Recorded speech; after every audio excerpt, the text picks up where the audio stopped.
Escape Pod. Episode 798. No Strangers Anymore. By Ian Creasy. Part 1 of 2.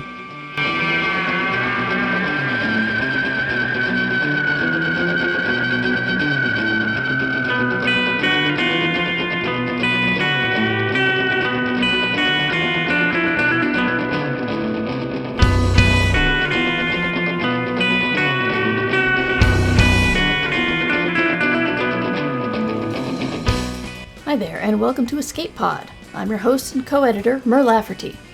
Today we're bringing you part 1 of 2 of our presentation of No Strangers Anymore by Ian Creasy.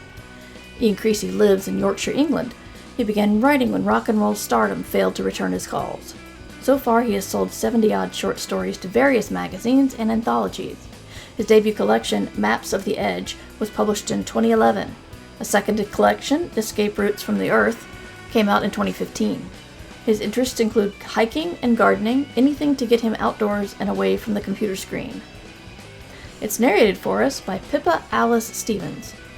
Pippa is an actress and voiceover artist. She is soon to be seen in The Invisible War playing Rose Berkeley and Spiraling playing Natalie. This originally appeared in Analog in the July-August 2016 issue. So gather round quick before the paparazzi find you. It's story time.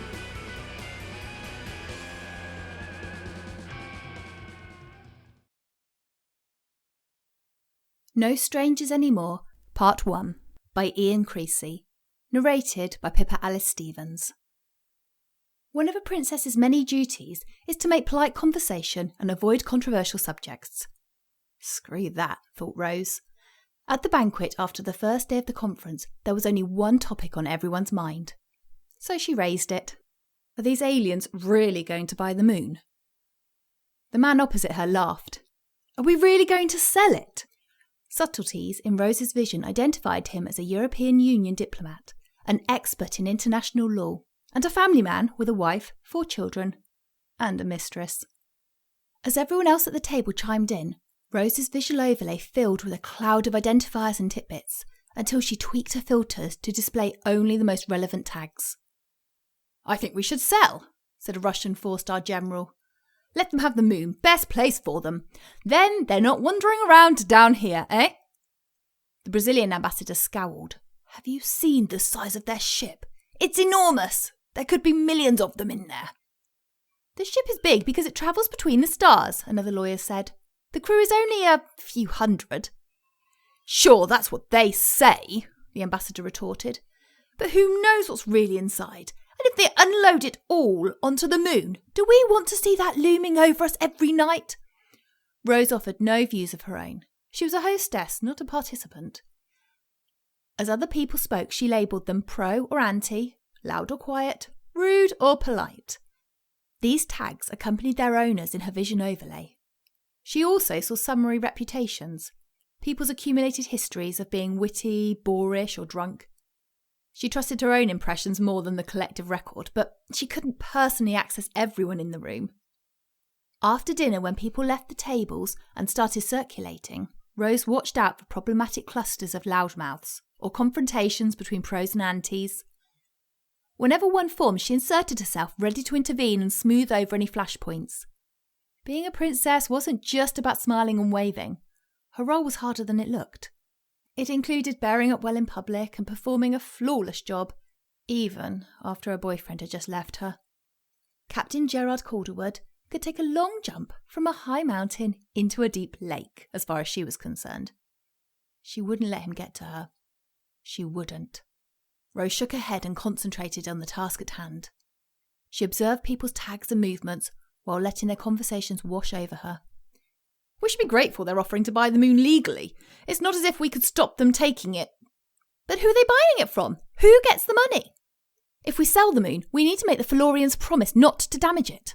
If they dismantled it or took it away, then that would affect the tides. Yeah, hands off our moon. The crush of people thickened toward the end of the room, near the aliens' table. The Florians had been grouped together because they needed their own food. Their table was flanked by American and Chinese diplomats. As the only nations that had landed astronauts on the moon, they'd insisted on special status at these negotiations. The British delegation, such as it was, sat nowhere near the top table. After leaving the European Union, Britain had become an irrelevance in world politics. This made the UK an ideal venue for international conferences, neutral and insignificant, but with plenty of pageantry and princesses. The aliens stood out by their height. Each Florian was nearly 7 feet tall with lumpy purple skin. Their faces were elongated into vaguely triangular snouts from which beard-like wattles descended. In Rose's vision overlay, the aliens appeared as a mysterious void. All the humans in the room had a lifetime's accretion of tags, coalescing into biographies and reputations. In contrast, the aliens had barely any factual tags. Just their names and a few particulars gleaned since they arrived last month.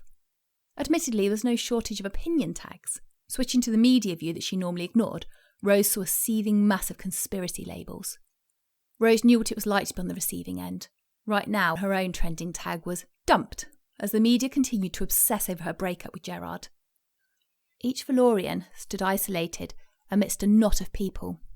Diligently circulating, Rose approached the nearest group, centred on an alien called Dorvin. She'd briefly met him before the banquet, during a vast round of introductions. "But why do you want to buy the moon?" someone was asking. "It's a matter of psychological comfort," Dorvin replied in excellent English, his voice deep and resonant. "Our race evolved on the satellite of a gas giant. Like your moon, our satellite is tidally locked. So the mother world always appeared at the same position in the sky. Throughout our history, we've always seen a fixed reference point, a single constant in a changing universe. It has shaped our spirit in so many ways." As Dorvin spoke, a waiter came by with a tray of drinks. He reached under a napkin on his tray, pulled something out and threw it at the Valorian. "Save the moon!" he shouted. "Aliens, go home!" Dorvin flinched, then froze rigidly in place. The tray crashed to the floor as someone manhandled the waiter. Rose grabbed the napkin and rushed to Dorvin. He had egg stains on his tunic. Fragments of eggshell clung to his boots. She knelt down, wiping away the worst of the mess. The alien's leg was thick and hefty, as it needed to be to support a 7-foot giant. Rose noticed a pleasant scent, reminiscent of lavender, though she had no idea whether this was his natural smell or some kind of alien deodorant. She behaved instinctively. Only after she touched him did she realise that she might be compounding the gaffe. But he didn't resist. He remained still, letting her wipe off the debris. It only took a few seconds. Then she stood and said, "I'm dreadfully sorry. I apologise on behalf of the United Kingdom and everyone here." Rose heard scuffling behind her as the waiter was dragged away. She ignored it, staying focused on Dorvin, watching for his reaction. His posture slowly unstiffened. "Thank you." He paused momentarily. "Your Royal Highness, I accept your apology. Is this a traditional mode of protest?" He peered at the egg-smeared napkin in Rose's hand. "It is somewhat unaesthetic." She gave the napkin to one of the security staff who'd appeared. He took it away, presumably for analysis, in case the egg contained anything noxious. "It is one of the traditional modes," Rose replied. "I suppose you're lucky you didn't get a custard pie in the face." "I have no idea what that is, but it sounds even less aesthetic." "Yes," said Rose. Her intuition told her to change the subject as quickly as possible, so they could pretend the incident hadn't happened. "I heard you saying that at home you always see the mother planet in the sky. But isn't that only true from one side of the satellite? Does anyone live on the other side?" "Ah, those poor benighted souls." Dorvin jiggled his head, fluttering his wattles.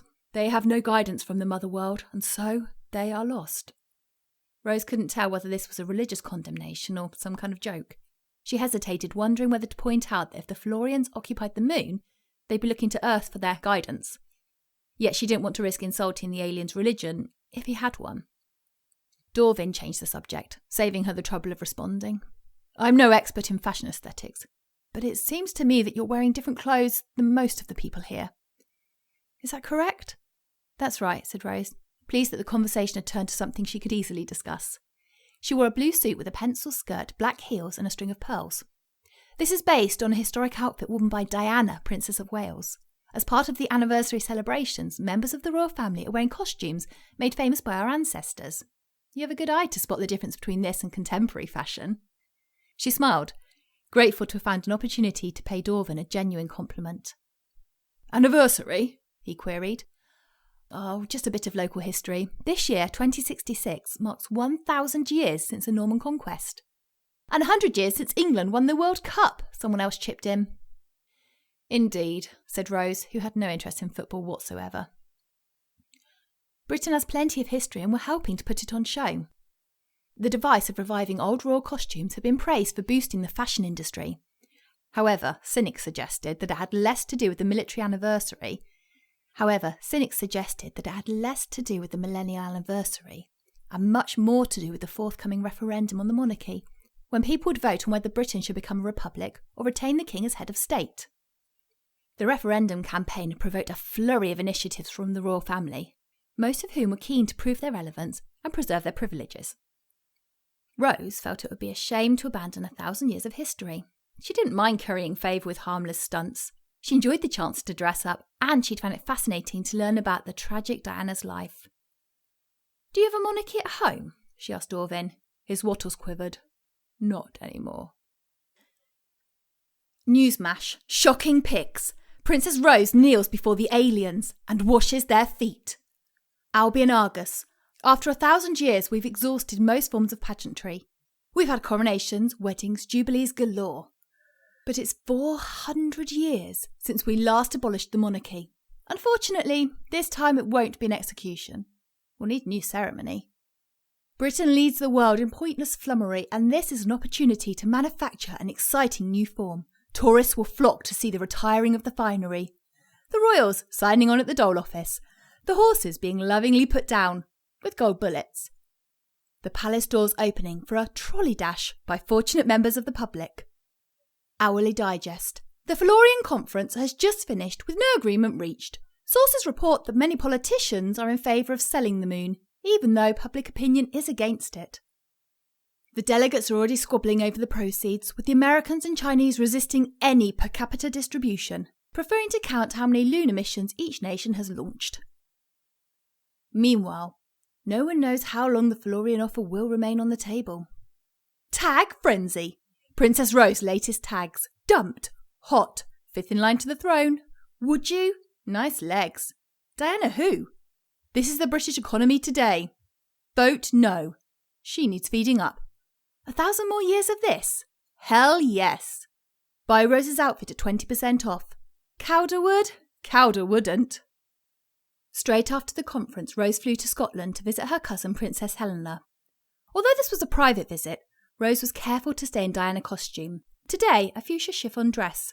Cameras were everywhere. Besides, Diana was no stranger to heartbreak. Maybe channeling her ancestor would lend Rose some strength to deal with it. "Hello, darling," said Helena. "You look fantastic." "So do you," said Rose. "You're making me look way too colourful." Helena wore a cut-down version of Queen Victoria's morning dress, accessorised with jet jewellery. Privately, Rose thought that using a morning dress as a fashion item was in questionable taste. But if you ignored its origins, the black outfit looked sensational. "You've had a tough time and I know just what you need," said Helena. "Shopping, drinking, gossip." "Relaxing," said Rose. "If all else fails, come along." In the evening, after a tour of Edinburgh's classiest shops, bars and restaurants, Rose arrived at Helena's apartment, feeling pleasantly invigorated and just a little buzzy from the third cocktail. "Sit down," said Helena. "You've got to try this. It's the absolute latest thing." Rose sat on a white leather sofa facing the wall screen. Helena gave her a silver helmet-like contraption and demonstrated how to wear it by donning her own helmet. "It just needs to tune into your brain. Half a sec. Done. Now let's tag some guys. I'll show you how it works." Helena called up a picture on the wall screen. The caption said, "Freddie Hook." Rose vaguely recognised him as a sporty guy who she occasionally met at charity balls. She'd never exchanged more than a few sentences with him. "Brace yourself," said Helena. "This is a bit disconcerting when you're not used to it." Suddenly Rose felt a warm rush of familiarity. Freddie! Decent bloke, maybe a little too fond of drinking. Genuinely warm-hearted in a help old ladies across the road kind of way. Prone to the odd sexist comment, but more out of cluelessness than malice. Attractive, friendly. Dateable if you fancied athletic types. The feelings abruptly disappeared and Freddie was a stranger once more. "Wow!" exclaimed Rose. "Do you know him? Is that how you think about him?" Yes, that's my emotion tag. It's so much easier than trying to describe someone in words or give them a rating out of 10. Feelings don't lie. I suppose it might help us pick out the more worthwhile chaps from the hordes we have to meet, said Rose. I hate getting it wrong. Her muscles tensed at the memory of her recent breakup. Helena said, Eventually this will be part of the standard augments, just another overlay. When you walk into a crowded room, you'll be able to instantly spot all the arseholes and avoid them. Rose knew it was more complicated than that. As with any reputation system, you'd have to choose whose opinions to trust. Well, everyone would also be judging you, and Gerard had dumped her, even though his tags and his history made him look like a nice guy. Would a more stringent assessment have protected her, or was the whole system flawed? We need to build up the library, Helena continued. Your turn. I'm going to flash some faces on the screen. When you see them, just react instinctively. Don't overanalyze it. Another photo appeared. Rose knew Maurice Fitzgerald from university. A bit of a loudmouth, clever, but not very good looking. No dress sense whatsoever. Next came Herbert Donaldson. Rose said, We met him at that party at Highgrove, do you remember? When we all got in the pool. Yeah, he certainly tried to impress, Helena said. I went out with him a couple of times. So you know him better than I do. But it all adds up. More men paraded across the screen, sparking reminiscences and salurious speculation. It was just like an ordinary girly chat. Rose almost forgot about the helmet. Then the display showed a familiar face. A very familiar face. She didn't need the caption, but it loomed anyway. Captain Gerard Calderwood. It broke the mood. Rose felt sick. Why did you put him up for? She demanded. Because you need to get him out of your system. And you know him well, so your opinion is valuable. Yeah, but I'm hardly unbiased. Bias is the whole point. If he treated you badly, if he genuinely treated you badly, and you're not just upset because he broke up with you, then that warning needs to be out there for the benefit of all womankind. Helena gave her a pleading look. Just be honest. All right, Rose said, but this is the last one. She thought about her ex-boyfriend, determined to be scrupulously fair and remember the good times as well as the bad. Romantic early dates, great sex, at least at first. But then came the undermining comments and his nasty habit of criticising her in front of his friends. When she complained, he did make an effort to change. She thought things were getting better. That made her hurt all the more when he suddenly said it was over. Rose's emotions churned within her. Fortunately, the machine plucked them directly from her mind. She could never have assigned neat verbal labels to the morass of feelings triggered by Gerard's picture. She wrenched off the helmet, then slumped back on the sofa. A tear rose to her eye and she wiped it away angrily. How about another drink? Helena removed her own helmet rather more carefully. You've sure had quite a time of it. Rose realised that Helena had just experienced the concentrated essence of her relationship with Gerard. Yeah, still, like you said, it's over. Need to get him out of my system. Annoyingly, Helena had been right. It did feel cathartic. Okay, Helena headed to the kitchen and returned with another round of drinks. And now that he's behind you, we can start thinking about your next. What? I know. It's far too early. You need space, you're still hurt, you need time to recover, you couldn't possibly, etc., etc. Helena put on a pseudo-refined accent for etc., etc. And since her natural voice was already quite plummy, the combined effect made Rose giggle. But let's have a look at some candidates, just to get your subconscious primed. Then when you are ready, you'll be better informed. That can't be a bad thing, can it? Rose, by now somewhat befuddled, couldn't find any flaw in this logic. All right, but I'm not using the helmet. No, that's fine. There aren't enough emotion tags yet anyway. We'll just use the regular ones. Ready? Rose yawned, which Helena took as an affirmative. Wing Commander Michael Alex Gordon appeared, surrounded by a halo of tags. After the scanner helmet, returning to the written labels came as a shock. It made Rose realise anew the sheer volume of information they represented. She could see anything in the public record of his life. She could examine any opinion of him that anyone had ever expressed. Whatever happened to "you will meet a tall, dark stranger," she complained. That was so much simpler. Helena shrugged. There are no strangers anymore. Only arseholes you haven't met. Laughing, they topped up their drinks. On screen, the faces flashed past, each with their encyclopedia of accompanying attributes. Helena didn't attempt to seriously persuade Rose that any of these men were suitable. It was just a bit of fun, showing how many guys were still available. Then, someone different appeared. Someone very different. "What's this?" exclaimed Rose, almost paralysed by giggles. "It's an alien." "I know it's an alien. What's he doing on the list?" Helena was laughing so hard she could barely talk. "I didn't pick him, honestly. It's based on our contacts, and I forgot to filter for species. I guess he must be male, unattached and high status." It was Dorfin, the alien Rose had met at the banquet. Presumably, their interaction had given him a nudge in the waitings. Again, she noticed his paucity of tags. A few new ones had appeared. Diplomatic incident, official apology. But his tag cloud was a thin mist compared to everyone else's thunderheads. No one knew very much about the Florians. They'd only arrived a month ago. He seemed pleasant enough, Rose said. He was very gracious about the egg-throwing incident. "Well, obviously he's your tall, dark stranger." Helena's laughter dissolved into a fit of hiccups. "He certainly has that aura of mystery. It's romantic. A leap in the dark, like love used to be." "Hey, you're not going to do anything silly, are you?" asked Helena, her tone of concern marred only by another hiccup. "Of course not, but I think there is something useful I can do." Rose smiled. "It'll be a nice little project to take my mind off things until I get over Gerard." "Ooh, a scheme. Tell me more. And have another drink." "There's a lot of hostility to the Florians. At that conference, it wasn't just the egg thrower. It was half the diplomats as well. And the media, of course. You know what the media are like." Helena nodded. Rose continued. "Maybe I could do something about it. Build some bridges, generate some positive publicity, show everyone that they aren't evil monsters.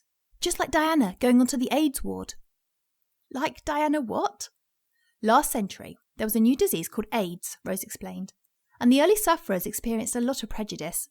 Diana went into hospital to visit them, and she was famously pictured shaking the hands of an AIDS victim. It was a big moment back then." "I'm sure the Florians would be flattered by this comparison to a horrible disease." "But that's how people think of them. They need help. I will wave my wand." Rose gestured with both arms as if she held not one but two wands. "And bestow upon them the magic of the monarchy." Helena frowned. "That sounds like a really nice thing to do, but are you sure they deserve it? I mean, what if they actually are evil? If they turn out to be evil, it'll be easy enough to whip up a fresh batch of hatred. Until then, they deserve the benefit of the doubt. After all, they did offer to buy the moon when they could have simply grabbed it. They've behaved honourably so far." "I guess that makes sense. How are you going to improve their popularity? It'll take more than shaking their hand." "Hey, I've only just had the idea, and you're asking me for a plan already?" Rose sipped her drink. "I'll start by inviting them to a few society events, charity balls, fundraising dinners, that sort of thing. Maybe they've got some cool stuff they could donate as raffle prizes. Still, it all depends if they want to play along. Maybe they don't mind being unpopular." Helena shook her head. "No one wants to be unpopular, not even if they're a gang of galactic geeks." A sudden doubt struck Rose. "I don't think it's that simple. When your father goes hunting, he doesn't worry about being popular with the foxes, does he?" "So if they don't want to go along with your plan, that means they're probably here to exterminate us." "Yep," Rose grinned. "I'll try to be persuasive." Omni Aggregator. Crowdsourcing the moon. Why do the Florians want to buy our satellite? Maybe there's something on the moon that they know about and we don't. The moon's entire surface has been photographed by various missions over the decades. But the pictures haven't all been scrutinised in detail. Campaign group Save Our Selene has launched a crowdsourcing effort to see if we've missed anything. Spokesman Jaroslav Fibic said, "You wouldn't sell a house without checking whether anything's left in the attic. We want to examine the moon to see what's there. The total surface area is 38 million square kilometres. So if we sign up 38 million people, they'll each have a single square kilometre to analyse. Software tools are available, but there's nothing better than the human eye. We're offering prizes if anyone spots something out of the ordinary. Who knows what we might find." Worldwide Watch. I think the aliens are buying the moon to help our economy as a face-saving form of aid. We're already spending money to license their technology, so the Florians are accumulating Earth currency. Buying the moon is a way of giving us the money back. We're pretending that it's an economic transaction rather than a gift. Rose was accustomed to cameras, to attention, to crowds and noise, to choreographed processions from limousines into buildings. But her companion didn't have the lifetime's experience that she possessed. She was nervous on his behalf, rather than her own. What if he freaked out? What if someone threw another egg? Or worse? Whatever happens, just keep calm and carry on, she said. An admirable motto, Dorvin replied. Do you find you need it often? She laughed. Sometimes I need it every day. Her bodyguard opened the limousine's door and they stepped onto the pavement in front of the Great Ormond Street Hospital for Children. Crowds cheered and waved. A barrage of cameras greedily sucked in the scene. Behind a fence, a few protesters yelled, "Go home!" Dorvin was so tall that it took him less than a dozen steps to reach the hospital entrance. He paused to allow Rose to precede him through the doorway. Inside, they split up for their separate missions. Dorvin was meeting the Chief Medical Officer of the Stem Cell Therapy Trust, while Rose toured the wards and tried to bring some cheer to sick children. She'd considered it too risky for Dorvin to accompany her, in case a young child burst into tears at the sight of him. Better to send him to the scientists, a hint at the potential for sharing medical advances. As she entered the first ward full of children sitting up in their beds eagerly waiting for her, she put Dorvin out of her mind and focused on being the princess everyone expected.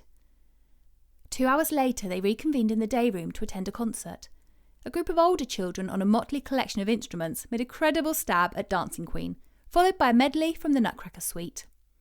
All these children have had their limbs regrown through stem cell therapy, she explained to Dorvin. It's the ultimate test, to be able to play an instrument with a new arm. Then we'd better give them good marks, said Dorvin, and applauded with just the right degree of polite enthusiasm. Meanwhile, cameras captured every moment.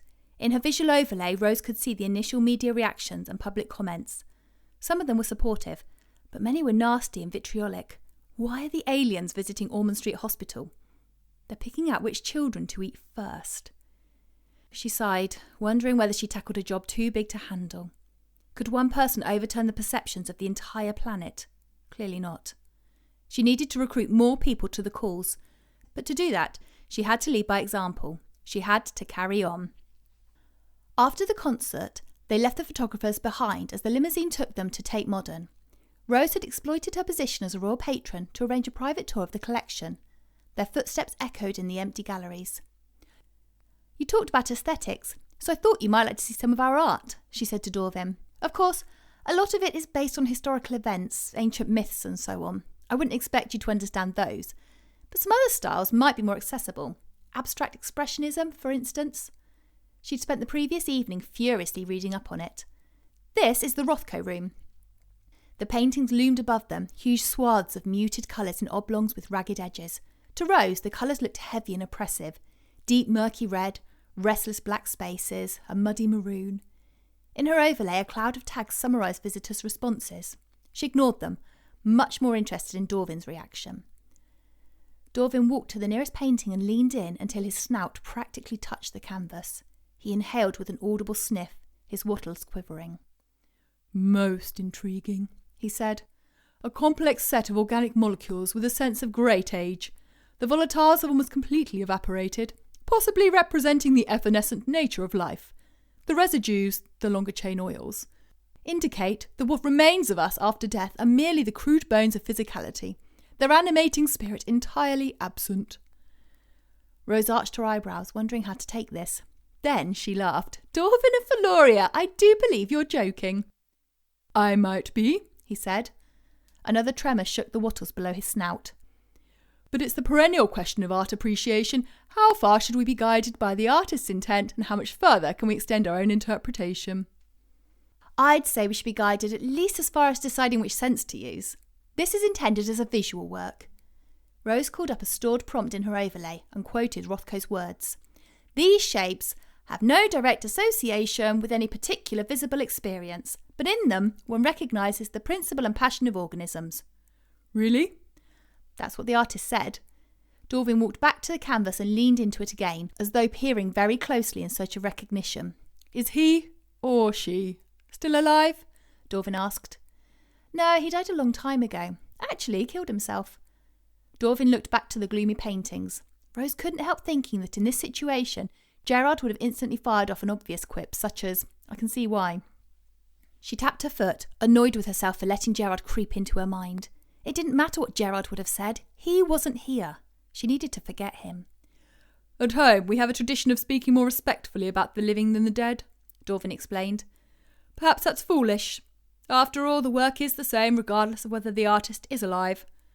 I haven't been here very long, but I already know that on Earth your commentary is more robust. Yeah, robust is certainly one word for it. If I were to speak robustly, I might say that these paintings look like after images in the eye of someone who stared too long into a black hole. And the non-robust version? Inquired Rose. I suppose I'd say that these shapes have no direct association with any particular visible experience, but in them one recognises the principle and passion of organisms. Rose smiled. They left the Rothko room and visited several more galleries. Now that she tuned into his sense of humour, Rose found herself both impressed and amused by Dorvin's responses to the works on display. She could have talked to him for hours, but it had been a long day. She didn't want to overstrain his politeness. On their way back to the limousine, a startled passer-by saw them, did a double take, and snapped a picture on his phone.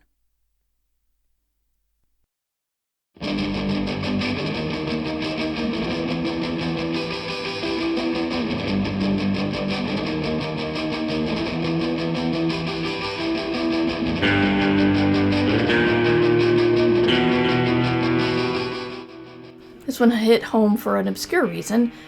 I've been retreating from social media a bit lately.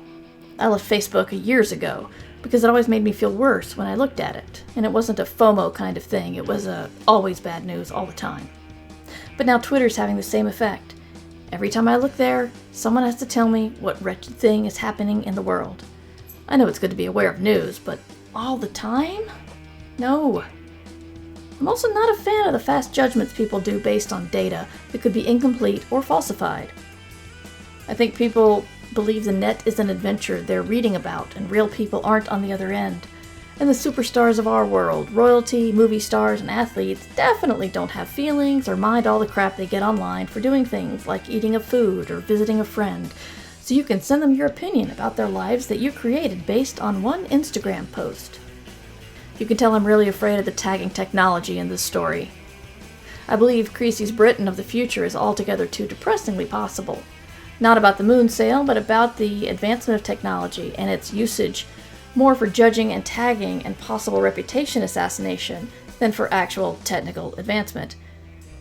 But we know any new tech will be used mostly by sex media producers and, unrelatedly, teens. I have read that pornography being available on VHS instead of Betamax is what killed Betamax. The internet told me. So I'm really looking forward to next week when we get to see more of our heroes. Expect Dorvin to show an unexpectedly human reaction. Princess Rose struggles with the decision, and the media stays exactly the same. So as I said earlier, the news has been grinding me down for like 5 years, and I'm delighted to remind you about the theme submission window we're having at Escape Pod. In September and October, we want to see stories with a joyful element. Regular submissions can restart in November. If you have questions, you can get the details at escapepod.org. But we want to see your joyful stories. Now it's that time to ask for donations. It's never fun, but it's always necessary. If you're one of the lucky people who are able to work during this pandemic and still make money, then please consider a one-time donation or becoming a patron of Escape Artists. It's more important now than ever to bring people some escapism every week. And that's what all 4 of our podcasts, Escape Pod, Pseudopod, Cast of Wonders, and Podcastle, do. So donate at escapepod.org or patreon.com/EAPodcasts. Escape Pod is a production of Escape Artists Incorporated, published under a Creative Commons Attribution Non-Commercial No Derivatives license. All other rights are reserved by our authors, and our music is by permission of Daikaiju. You can find out more about them at daikaiju.org. And that was our show for this week. Today's quote comes from Ben Tolosa. Art becomes art only when it's shared with others. Please, if you can, and you haven't yet, get your vaccine. We're definitely not out of the woods yet. While you're at it, wear your mask, wash your hands, have some fun. We'll get through this.